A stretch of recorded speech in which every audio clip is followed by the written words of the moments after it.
वो एक है वो मौलवी, उसकी शादी हो गई है किसी फिल्मी हीरोइन से, वो कश्मीर जना कहा पूरी दुनिया में घुमाए फिर रहा वो। यार भाई तुम मर गया, तुम मौलवी आदमी है, मौलवी को चाहिए था कि पूरी दुनिया को मतलब इस्लाह करता, तू हीरो बना घूम रहा है। वो बेचारी थी तो उस दुनिया में पहले, तुझसे शादी तो इसलिए की कि मैं नेक वाली दुनिया में आऊंगा, वो कश्मीर के बर्फों में टेढ़े टेढ़े होकर फोटो खिंचा रहा। यार जी मामला है यार, बात समझ में नहीं आ रही है भाई। अच्छी बात है शादी हो गई तेरी, तो उसके बाद में तू कम से कम इतना तो करी यार, तू उसे तरबियत दे, कुरान सिखा, हदीस सिखा, अच्छी अच्छी बातें सिखा, पर्दे के बारे में बता, फातिमा तो ज़हरा की जिंदगी बता, रुकैया की जिंदगी बता, अम्मी खदीजा की जिंदगी बता। तू मुफ्ती किस लिए है? जींस पहन के हीरो बना घूम रहा वहां। तो यार बात समझ में नहीं आ रही है? हो क्या गया लोगों को? अल्लाह अल्लाह, ये सुन्नत है, पार्टियां हो रही हैं यार, बात समझ में नहीं आ रही है यार। मैं तो हैरत यार, वो यूट्यूब पे मैं कभी कभी उसे देखता तो मैं चक्कर में पड़ गया। मैंने कहा यार वो बेचारी आई थी उस दुनिया को छोड़कर, उसने तौबा की थी, ये तो सोचा था कि ये दुनिया अच्छी नहीं, ये दुनिया अच्छी है, और एक मुफ्ती से शादी कर ली। तो कम से कम तू तो मुफ्ती था यार, तुझे तो चाहिए था कि मेरे रसूल की हदीस ये है यार, खुदा की कसम खा के कहता हूँ ये बात मेरे समझ में नहीं आती कि वो गिलेमर थी और ये थी, एकदम नहीं आ सकती यार। तू मुस्तफा की हदीस तो सुना, मुस्तफा की हदीस के सामने सब नशे उतर जाते हैं, बड़े बड़े अच्छों के नशे उतरते। ये मुस्तफा की हदीसों का ही कमाल था कि गिलेमर का उसका नशा उतर गया, उसमें उसकी खता नहीं, इस मुफ्ती की खता है। हाँ यार तुम हमारे पास आओ कि ये मुफ्ती गुलफाम जो है भाई हमें मसला बताएंगे, और मैं मसला नहीं बताऊं, मैं तुम्हें फिल्में दिखाऊं, मैं तुम्हें फोटो खिंचवाऊं, मैं तुम्हें खूब जो है मतलब ये जिनसे पहनाऊं, तो यार ये तो मेरी खता है ना यार। आज भी कौम सुधरने के लिए तैयार है, लेकिन हम तो सुधारने के लिए तैयार हो। जब हम खुद बिगड़ जाएंगे तो यार हाल क्या होगा? मुझे बताइए लोगों, मैं नहीं समझता कि ग्लैमर का दुनिया या पैसे का नशा, बिल्डिंग का नशा या बॉलीवुड का नशा, हॉलीवुड का नशा, अरे किसी का नशा इतना नहीं होता जितना नशा के मुस्तफा की मोहब्बत का होता है। हाय हाय हाय हाय हाय हाय यार क्या बात कर रहे हो तुम? हजरत हुसैन की शादी हुई थी ना, तो शहजादी थी ईरान की, जिससे हुई थी, जरा बोल दो ना सुभान अल्लाह। कौन थी ईरान की? जरा जोर से बोलो, नाम है शहरबानो।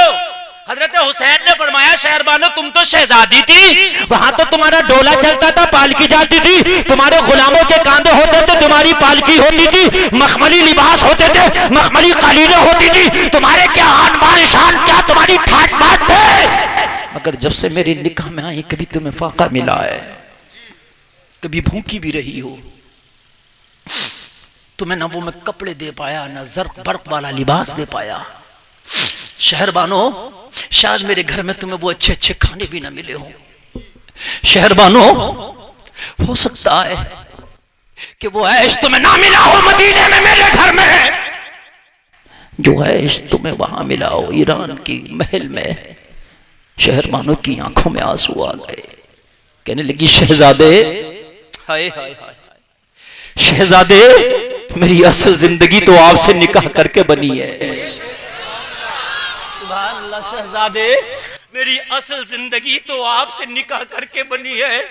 वो जिंदगी मेरी ग्लैमर की जिंदगी थी, मैं जरूर थी वहां शहजादी, जरूर मैं जब निकलती थी तो मेरे डोले को देखने के लिए हजारों आंखें तरसती थी, जरूर मेरे ऊपर बड़ा पैसा खर्च किया जाता था, मगर मेरी औकात कुछ ना थी, बस एक शहजादी की हद तक थी। मेरे बाप के दबदबे की वजह से लोग मेरी इज्जत करते थे, मगर हुसैन शहजादे जब से मैंने आपका दामन पकड़ा है, अब तो दुनिया के लोग भी हया करते हैं और आसमान के फरिश्ते भी मेरी इज्जत करते हैं। अब तो मेरी इज्जत आसमानों तक चली गई है।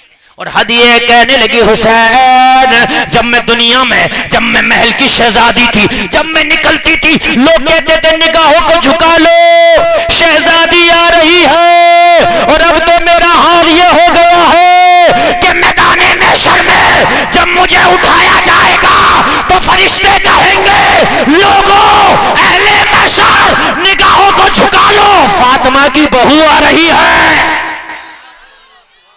हाय हाय हाय, मुझे तो मैदान महशर में भी इज्जत दे दी आपने, मैंने आपका दामन क्या पकड़ा कि मेरी इज्जत महशर में भी बढ़ गई।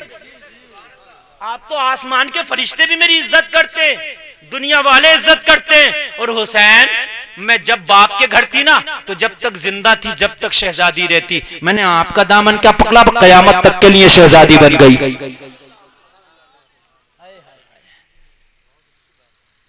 और मैं जब ईरान में थी ना, तो मैं बादशाह की बेटी कहलाती थी। और अब आपका दामन पकड़ के ना जन्नती सरदारों के जवान की बीवी कहलाऊंगी। हाय हाय हाय यार, मुस्तफा की तरह सीरत तो पेश करो, शरीयत तो पेश करो, कुरान तो पेश करो, हदीस तो पेश करो, मैं देखूं सारे नशे ना उतर जाएं तो क्या है।